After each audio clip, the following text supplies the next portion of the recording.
제12대 강원특별자치도의회가 지난 6일 첫 임시회를 열고 4년간의 의정활동에 돌입했습니다. 향후 4년간 강원도를 책임질 새로운 의정에 도민들의 기대가 상당히 큰데요. 산더미처럼 쌓인 강원도의 현안을 어떻게 풀어나갈지 앞으로 의정활동에 대한 계획과 방향에 대해서 직접 들어보는 시간 가져보겠습니다. 오늘 두 분과 함께하겠습니다. 먼저 제12대 강원특별자치도의회 남상규 더불어민주당 원내대표 나오셨습니다. 안녕하십니까? 네, 안녕하십니까. 남상규입니다. 네, 그리고 이종석 국민의힘 원내대표와 함께하겠습니다. 안녕하십니까? 예, 안녕하십니까. 국민의힘 원내대표 이종석입니다. 네, 도민분들께 오늘 처음 인사드리는 자리인데 인사 말씀부터 해주시죠. 예, 감사합니다. 강원도민 여러분. 도민 여러분들께서 성원해 주시고 지지해 주신 덕분에 6.3 지방선거에서 당선의 기쁨을 얻었고요. 더불어민주당의 원내대표 자리를 맡아서 지금까지 국민의힘 당과 협치를 이어오고 있습니다. 앞으로도 이종석 원내대표와 함께 강원 도민을 위한 협치를 끝까지 책임지도록 하겠습니다. 감사합니다. 네, 이 원내대표님도 인사 말씀 간단히 부탁드리겠습니다. 예, 안녕하십니까. 국민의힘 원내대표 이종석입니다. 어려운 현장에서 6.3 지방선거에 좋은 결과가 있어서 이렇게 여러분한테 인사를 드리게 됐습니다. 다수당의 책임감은 무겁게 도민을 위한 상생을 확실하게 행동으로 보이는 국민의힘 원내대표가 되도록 최선을 다하겠습니다. 예, 네, 고맙습니다. 알겠습니다. 두 분 도의회 더불어민주당과 국민의힘 원내대표로 각각 선출됐는데 도의회에서 이 원내대표의 역할은 무엇이고 어떤 방향을 추구하는지 먼저 궁금한데요. 남 원내대표님부터 말씀해 주실까요? 예, 원내대표의 역할은 저희 더불어민주당 의원들이 의회 내에서 의정활동에 최선을 다할 수 있게끔 지지하고 도와주는 지원하는 역할을 하고 있습니다. 네. 또한 우리 당 의원님들이 추구하고자 하는 정치 철학 내지는 이 정책에 대해서 강원도정과의 그 연결시키는 역할도 하고 있고요. 네. 그리고 국민의힘 우리 당과 함께 양당의 협치가 필요한 부분에 대해서 원내대표끼리 또 협치 역할이 중요한데 이번 원 구성에 있어서 우리 이종석 원내대표님과 함께 협치를 잘 해서 그나마 도민들께 조금이나마 체면을 쓴 것 같습니다. 네, 협치를 강조해 주셨고 이 원내대표님은 원내대표의 역할 어떤 방향을 추구하실지 말씀해 주실까요? 예, 원내대표 하면 아마 국회만 생각을 했을 것 같습니다. 네. 근데 광역이나 기초도 요즘은 원내대표를 두고서 활동을 많이 합니다. 원내대표는 당의 목소리를 하나로 모으는 조율사이자 도정을 이끄는 바퀴 중 하나라고 생각을 합니다. 저희가 추구하는 방향은 명확합니다. 책임과 상생입니다. 협치를 통해서 책임과 상생이라는 부분을 함께 할 수 있도록 최선을 다하겠다는 말씀드리겠습니다. 네, 두 분 모두 협치와 상생을 말씀하셨으니까 도민들의 기대가 상당히 클 것 같습니다. 도의회 원 구성 전에 첫 상견례를 이미 가지셨잖아요. 그 자리에서 어떤 얘기가 오갔는지 궁금한데요. 예, 첫 상견례 이야기를 하면은 조금 다시 한번 좀 설레기도 합니다. 6월 29일인 것 같습니다. 아마 남상규 우리 원내대표를 네. 처음 만났던 그 자리인 것 같은데, 처음 뵀을 때 남상규 우리 원내대표를 뵀을 때는 의정활동도 많이 하셨던 분이라 저희가 얘기가 잘 통하겠구나 이런 생각을 하면서 풀어갔던 기억이 납니다. 이 원내대표님이 남 원내대표님 만나서 상당히 설레고 얘기가 잘 될 것 같다는 인상을 받으셨는데 어떠셨어요? 저는 사실 처음에 뵐 때는 기초 출신이시고 초선이시라 그래가지고 두려움 반 설레임 반이었었습니다. 네. 사실 설레움 쪽에는 전혀 생소했던 이 동해안 지역에서 오신 분이고 기초 출신이고 초선이기 때문에 과연 저분이 어떤 생각을 하고 있을까라는 설레임도 있었지만 반면 이 의회에 생리된 게 있지 않습니까? 그렇죠. 의회 생리가 있는데 원내대표라는 자리에서 초선 의원님이 얼마나 하실 수 있을까에 대한 걱정과 함께 두려움이 좀 있었고요. 그래서 근심을 좀 했는데 처음 뵀는데 의외로 합리적이시고 말씀하신 게 시원시원하셔가지고 걱정을 거뒀고요. 그 다음부터는 자신감 있게 우리 이종석 원내대표님을 믿고 협상에 임했습니다. 그 결과 좋은 협상 결과가 나온 것 같고요. 네. 남 원내대표님께서는 재선이시고, 예. 네. 그리고 이 원내대표님은 도의회 초선이시고 기초의회에서 또 활동하셨죠, 양양 지역. 예, 양양에서 재선으로 했었습니다. 원내대표가 초선이기가 쉽지 않을 텐데요. 예, 저기 뭐 이례적이라고 얘기는 많이 네. 하십니다. 그런데 그 이례적인 부분이라고 말씀하시는 것 때문에 그 무게감은 더 많이 느끼고요. 책임감이 더 크시겠네요. 그다음에 책임감 때문에 요즘 아주 잠을 못 이루고 있습니다. 알겠습니다. 예. 아무튼 첫 단추는 잘 꿰신 것 같아요, 두 분이. 상임위원장 자리를 놓고 아주 팽팽한 줄다리기를 했는데, 예, 원구성에 있어서 양당이 이 6.3 지방선거에 나타난 표심에 대해서 네. 해석에 좀 약간의 견해가 달랐었습니다. 네. 예. 저희 당에서는 이 55대 45%의 비율로 이 단생된 의석수를 중요시하게 저희는 주장을 했고요. 국민의힘에서는 과거 전례대로 의회에서 내려왔던 그 의석 배분에 대해서 좀 네. 주장을 많이 하셨었습니다. 그렇군요. 이종석 원내대표님? 조금 전 말씀하셨듯이 의석수에 대해서 많은 이견은 있었습니다. 그 비율대로 해야 되는 거 아니냐, 아니면은 다수당의 역할을 충실히 하기 위해서는 좀 더 많은 상임위를 가져와야 되는 거 아니냐, 이런 논의를 해 오면서 저희가 풀었던 것 같습니다. 그 조금 전에 말씀하신 거대로 그 첫날 만남은 그냥 상견례 수준으로 네. 이렇게 만나고 헤어졌던 기억이 나는 것 같습니다. 국민의힘 같은 경우는 다수석을 확보했으니까 의장, 부의장, 상임위원장 4석을 맡아야 한다 이런 입장이셨잖아요. 저희는 솔직히 그 처음에는 좀 더 많은 상임위를 왜냐면 더 욕심이 있었군요. 우선 도지사가 민주당이다 보니까 네. 저희가 확실한 견제를 위해선 상임위를 많이 좀 가져와야 된다. 이런 그 이야기들이 상당히 많았습니다. 예. 민주당 쪽에서는 3석을 배분해야 된다 이런 입장이셨고. 처음에 저희가 3석을 주문하진 않았고요. 네. 처음에 방금 이종석 대표께서도 말씀하셨듯이 처음에 저희한테 제안하신 거는 5석을 말씀하셨어요. 네. 그러니까 운영위원장 포함해서 7자리에서 5석을 그 다수당에서 가지고 그랬군요. 가야지 강원도정에 대한 견제가 제대로 될 수 있지 않겠는가 이렇게 말씀을 하셨는데 네. 저희 측에서 제시한 거는 저희는 의석 수를 얘기하지는 않았고요. 그 6.3 지방선거에 나왔던 그 55대 45의 네. 그 의석 비율 저희는 그것만 말씀을 드리다가 막판에 가서 협상장에서 저희가 3석을 고집을 했죠. 네. 그래서 좀 협상장에서 제가 좀 떼를 좀 써가지고 그 처음에 떼쓴 덕에 5석, 3석. 네. 네. 팽팽했는데 결국은 3석을 받으셨네요. 예, 저희가 네. 3석을 받았습니다. 양보를 받으셨고. 예, 그렇죠. 국민의힘 쪽에서는 내부에서 이 양보한 것에 대한 좀 이견이 있었을 텐데 어떻게 극복하셨어요? 많은 이야기가 있었습니다. 저 위에 중앙 정치처럼 네. 다수당의 힘을 보여주자. 그래서 저희끼리 그냥 등록을 한 뒤에 그냥 표결로 결정을 하자. 이런 얘기서부터 다양한 이야기들이 많았습니다. 네. 그런데 지금 이제 12대가 처음 출발하는 이 시점에서 과연 저희 60만으로 국민의 눈높이를 맞출 수 있을까 이런 생각도 많이 했었고요. 그래서 합리적인 부분이 의석의 비율이 아닌가 싶었고 네. 그다음에 저희가 중요한 상임위 예산이라든가 아니면 기획 이런 부분에서 저희가 선점할 수 있는 부분을 선점해보면서 풀어가는 것도 나쁘지 않다는 생각을 해서 네. 그렇게 통 크게 양보도 하고 또 저희가 가져올 것도 다 가져왔다 이렇게 생각을 합니다. 이원혜 대표님이 상당히 능력을 발휘하신 것 같은데요. 아닙니다. 저희 우리 남 대표님께서 많은 양보와 또 통 큰 네. 또 배려가 있지 않았나 싶습니다. 좋습니다. 두 분 시작부터.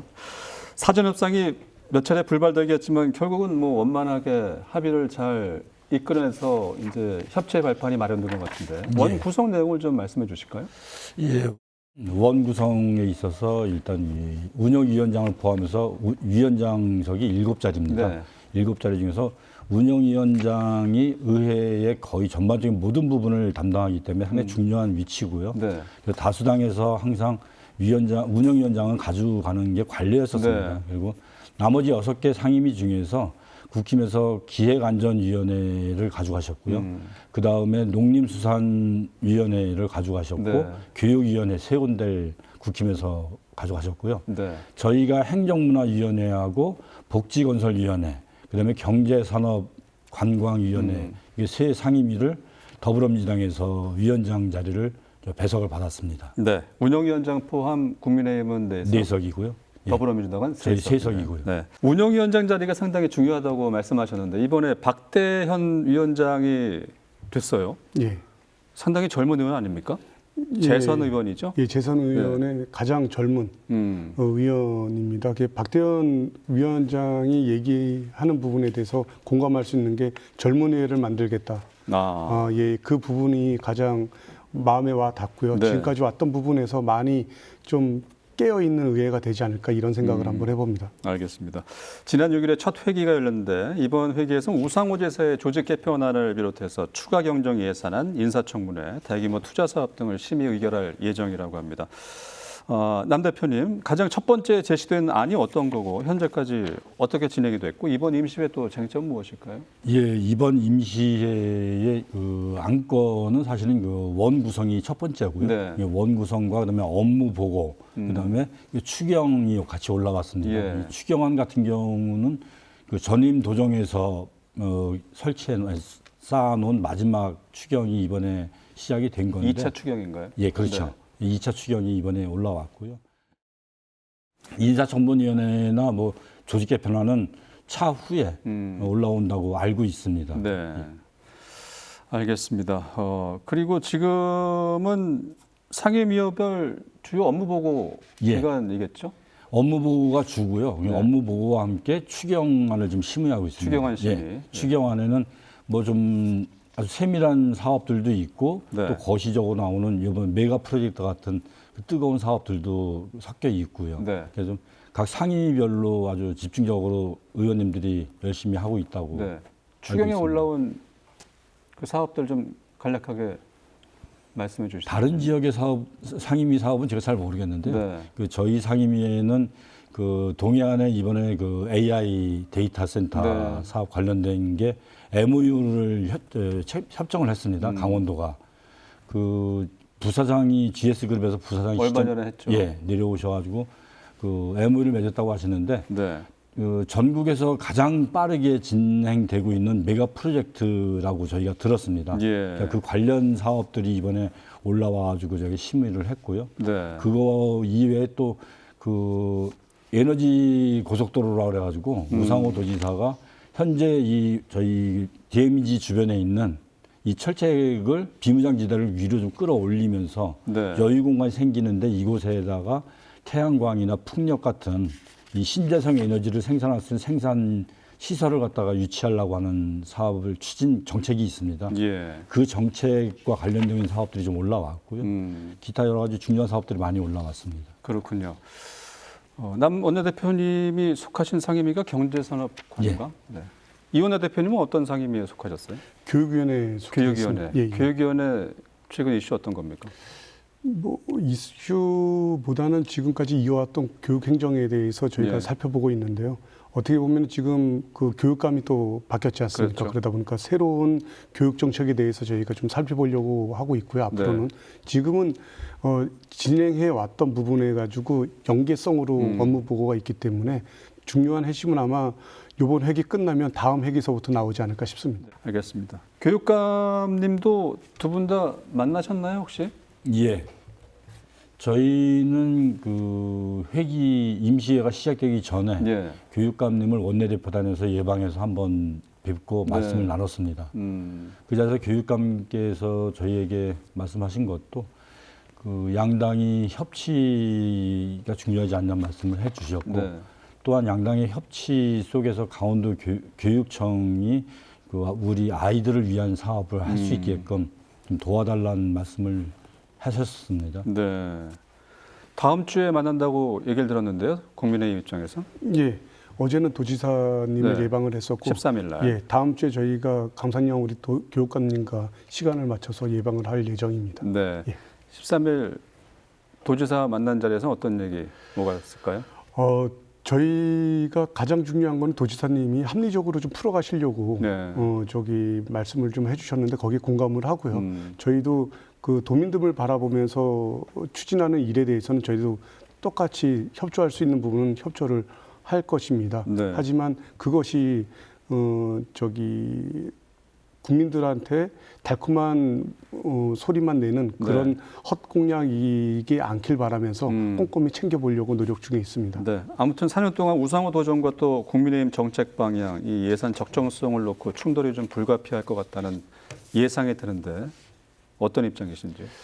그 충돌보다는 혈세를 지키기 위한 건전한 조율의 과정이다 네. 이렇게 얘기하고 싶습니다.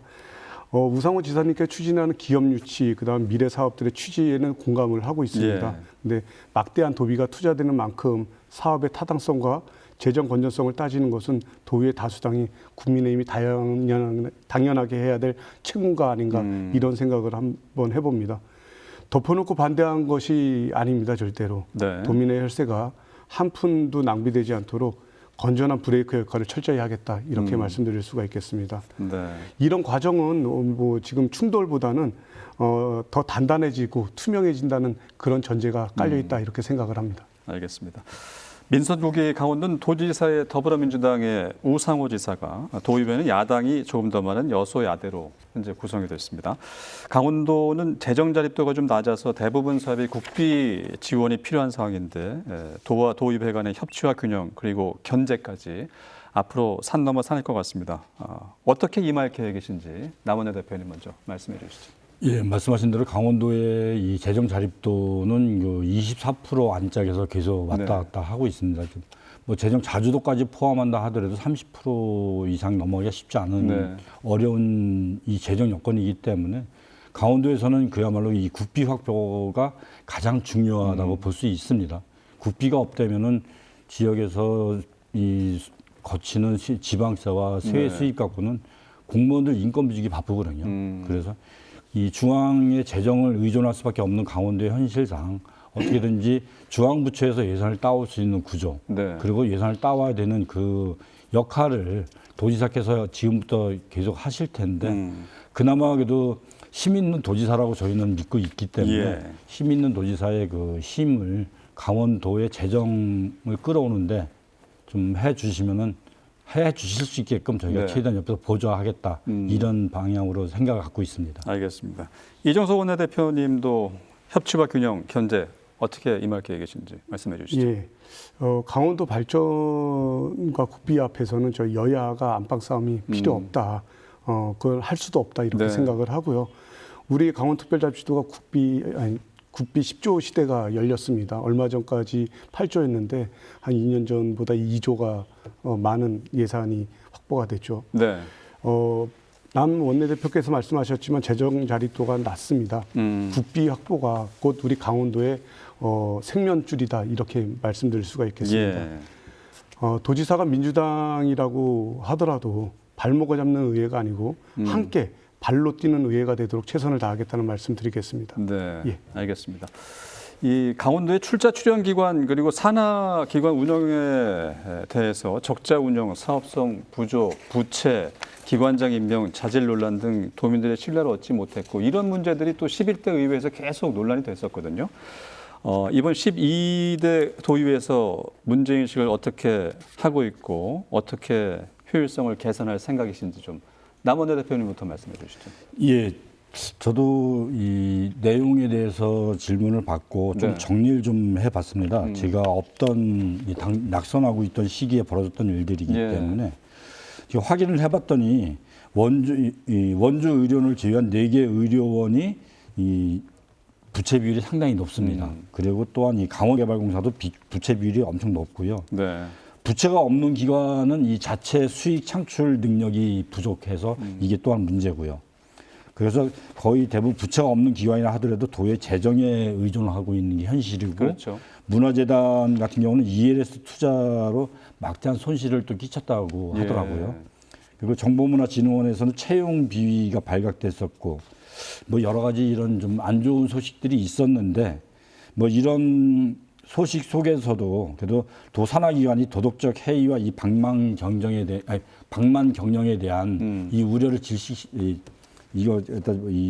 지속시키지 않고 개선시킬 수 있는 방법을 우리 12대 도의회에서 해야 되지 않을까 하는 고민을 좀 해보고요. 인사청문회가 도의회에서 실시되기 때문에 인사청문회에서 잘하면 되지 않냐 이런 말씀들을 하시는데 사실 인사청문회는 이 후보자에 대한 그 자질, 그다음에 도덕성, 이 업무 수행 능력을 검증 절차이긴 하지만 기관 운영에 대해서는 이거 검증을 할 수가 없습니다. 지속적인 기관 운영에 대한 검증이 필요할 이런 절차 또한 도의회에서 고민을 해봐야 할 부분인 것 같고요. 네. 그다음에 산하 공공기관의 이 경영 효율성과 재정 건전성, 윤리 의식에 대해서는 제도적 장치를 좀 이번 기회에 네. 좀 만들어 보는 게 어떨까 하는 생각을 좀 가져봤습니다. 네. 어떤 제도 장치를 말씀하시는 건지. 그 상시 예산이나 그다음에 이 예산에 대해서 좀 감시할 수 있는 제도를 만들어 보고요. 예. 그다음에 또 이 감사, 행정감사와 비슷하게 산하 기관에 대해서도 정기적인 감사가 좀 필요하지 않을까. 네. 그러니까 예산 심의뿐 아니라 이 감사에 대한 부분도 가능할지 모르겠지만은 도의에서 산하 기관에도 조금 더 관심을 갖고 해보는 게 어떨까 하는 생각을 해봤습니다. 네. 조례안을 좀 고민해봐야 되는 내용인가요? 네. 제대로 된 정책을 한다면 조례까지도 고민해 볼 필요는 있겠죠. 네. 알겠습니다. 네. 이종석 원내대표님은 어떤 생각이신지요? 예, 남 대표님이랑 거의 비슷한 생각은 하고 있습니다. 그래서 적자 운영과 보훈 인사의 고질병 이런 건 강력한 메스로 우리는 도려내겠다. 이번에는 네. 한번 그런 의지를 좀 표현하고 싶고요. 제 12대 도의원 국민의힘은 이런 부분에 대해서 이제 결코 자시하지 않겠다. 다시 한번 말씀을 드리고 저희가 할 수 있는 역할이 크진 않을 수 있습니다. 하지만 저희가 할 수 있는 역할이 있는 행정사무감사를 통해 부진하거나 방만한 우리 기관의 구조를 예산 삭감도 과감한 조치를 좀 취하면서 저희가 조금 이렇게 옥죄다 그래야 되나요? 네. 그러면서 좀 타이틀하게 경영난을 좀 보겠다 이런 말씀을 좀 드리면서 인사청문회가 도덕성, 자질 이런 것도 있지만 그것이 또 어떻게 보면 또 중요한 하나의 기준이라고 볼 수 있습니다. 그래서 예. 기능을 대폭 강화해야 된다고 생각하고 보훈성 낙하산 원천 차단하는 걸 저희가 중점적으로 좀 보겠다 이런 말씀을 드리겠습니다. 네. 도민을 위해서 다시 한번 현미경 같이 검증을 잘 하겠다 이런 말씀을 드리겠습니다. 네. 산하기관에 대한 인사청문회가 아주 강하게 이루어질 것 같은데. 알겠습니다.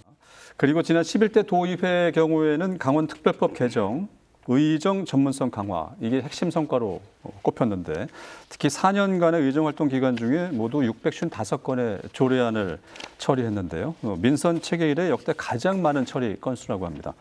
하지만 일부 의원들을 둘러싼 논란과 오점을 남기기도 했는데 이 11대 의정활동의 아쉬움은 어떤 거고 이를 반복하지 않기 위해서 어떤 노력이 필요할지 두 분 말씀 들어보겠습니다. 먼저 남상규 원내대표님. 예.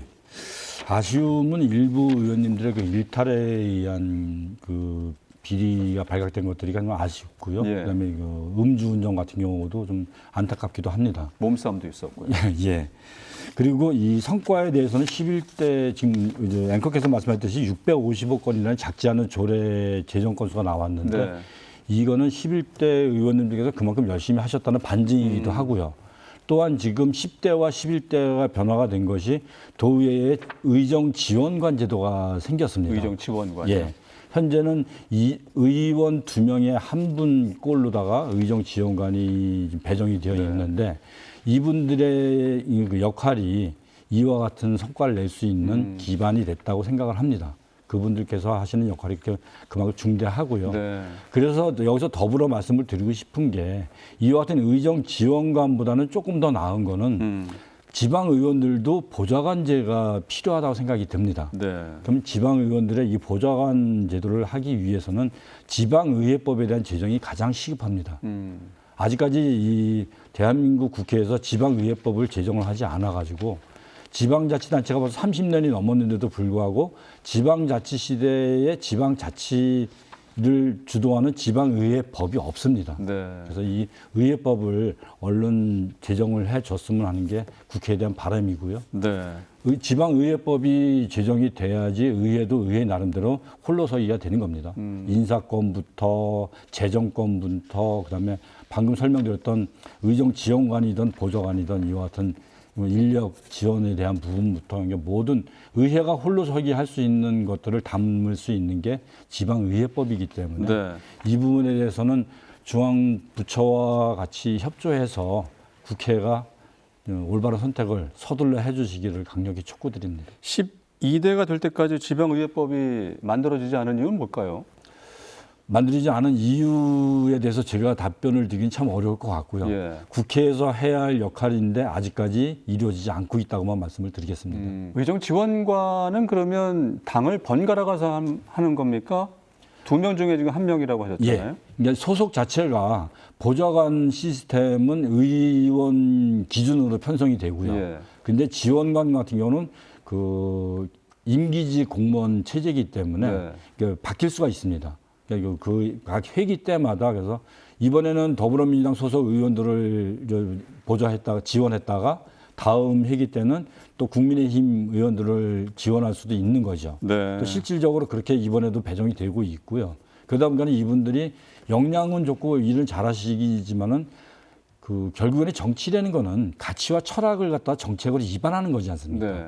그런 면에서 이분들이 갖고 있는 역량이 출중함에도 불구하고 혼선을 가지고 올 수 있다는 거죠. 네. 그래서 각 양 당에서 보수 진영과 진보 진영을 대표하는 성향을 갖고 계신 의정 지원관보다는 보좌관을 양성해서 활동하는 것이 더 효율적이라고 저는 생각을 합니다. 네, 알겠습니다.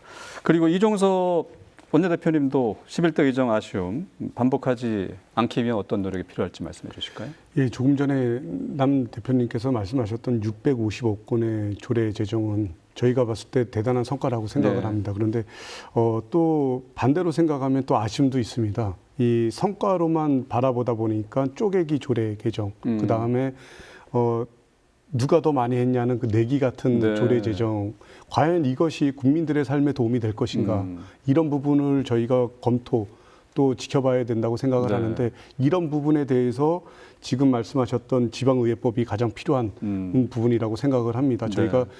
지방자치, 그다음 지방분권을 하기 위해서는 이 의회법이 가장 절실하기도 하고, 네.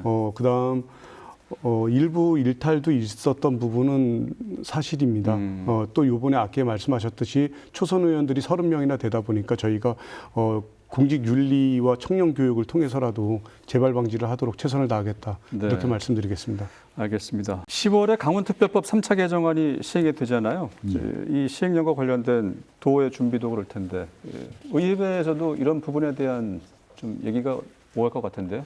예, 제 3차 네. 예, 그 개정안에서는 아마 그 의장단에서 집중적으로 지금 분석하고 예. 준비하고 있는 걸로 알고 있습니다. 항상 이 부분에 대해서는 운영위원회를 중심으로 해가지고 예. 준비해왔던 부분이기 때문에 저희 원내대표단도 아마 합류해서 같이 한 목소리로 같이 의논을 하고 분석을 하고 목소리를 내겠지만 네. 중점적으로는 아마 운영위원회에서 도정과 함께 준비하고 있는 걸로 알고 있습니다. 알겠습니다.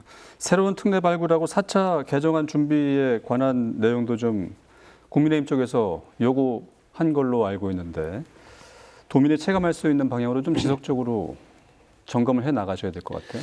예, 저희가 정비를 하고 보완을 할 계획은 네. 있습니다. 하지만 우상호 지사께서 강특법 추가 개정보다는 기존 특례를 내실화하는 쪽으로 이제 방향을 제시를 했습니다. 예. 그러다 보니까 저희가 무작정 뭐 추가를 하는 그런 거보다는 내실화하는 부분에 대해서 어떤 게 합리적으로 갈 수 있을까를 고민해 봐야 되겠고요. 예. 저희가 아무리 특별법이 3차, 4차를 바라보고 있다 하더라도 저희는 약간의 소외되고 있다는 느낌을 항상 받고 있거든요. 네. 그 예로 행정통합특별법 같은 경우는 많은 지원과 혜택을 받으며 발빠르게 통과가 됐었습니다. 그런데 3차 개정안을 보면은 저희가 의장, 도지사 등 여러분들이 삭발을 해가면서 그랬죠. 겨우 통과를 했던 부분이거든요.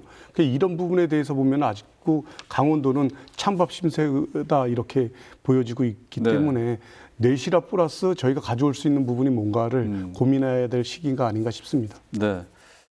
앞으로 의정 활동 포부 다짐에 대해서 끝으로 한 말씀 해주시죠. 예, 저 12대 강원특별자치도의회는 이제 시작입니다. 네. 얼마 전까지는 우리 남 대표님과 원구성을 위해서 이야기를 했었고요. 또 원구성이 끝나고 나서는 지금 도민들을 바라보는 시기라고 생각을 합니다. 저는 야구에 이런 시즌이 있습니다. 네. 스토브 리그라고 있지 있죠. 않습니까? 평상시에는 감독하고 코치가 선수들과 시합에서 전념을 합니다. 그러고 나서 단장이 그 시간에 어떤 선수를 영입할 것인가, 어떤 감독을 다시 쓸 것인가를 고민하는 그 시기라고 네. 생각합니다. 아마 6.3 지방선거까지가 그 시기였다고 생각을 합니다. 스토브리고. 기회를 주신, 선수로 뛸 수 있는 기회를 주신 우리 도민들께 열심히 하고 있다는 그런 모습을 보여주는 네. 발로 뛰는 의회, 함께 가는 의회 되도록 최선을 다하겠다는 말씀드리겠습니다. 네. 남 원내대표님도 의정활동 포부 좀 말씀해 주실까요? 개인적으로 앞서 이종석 원내대표님께서도 말씀하셨듯이 이제부터는 도민들을 바라보고 가야 할 시간이라고 생각을 하고요. 강원 도민들의 눈높이에 맞는 의정 활동을 하고 네. 노력을 하겠습니다. 네. 행동으로 보여드리겠습니다. 알겠습니다. 자, 지금까지 제12대 강원특별자치도의회 남상규 더불어민주당 원내대표, 이종석 국민의힘 원내대표와 함께했습니다. 두 분 오늘 좋은 말씀 고맙습니다. 네, 감사합니다. 네, 도민들은 새로운 변화와 혁신을 기대하면서 도의원들을 선택했습니다. 민생 현장을 최우선으로 생각하고 끊임없는 소통과 협치, 견제를 통해서 도민의 체감하는 변화와 성과를 이뤄내 주시기 바라겠습니다. 도민의 목소리를 대변하는 책임 있는 의정 활동, 신뢰와 존중의 강원도 의회가 되기를 기대하면서 여기 이슈 강원 이번 주 순서 인사드리겠습니다. 다음 주에 또 다른 주제로 찾아오죠. 함께해 주신 여러분 고맙습니다.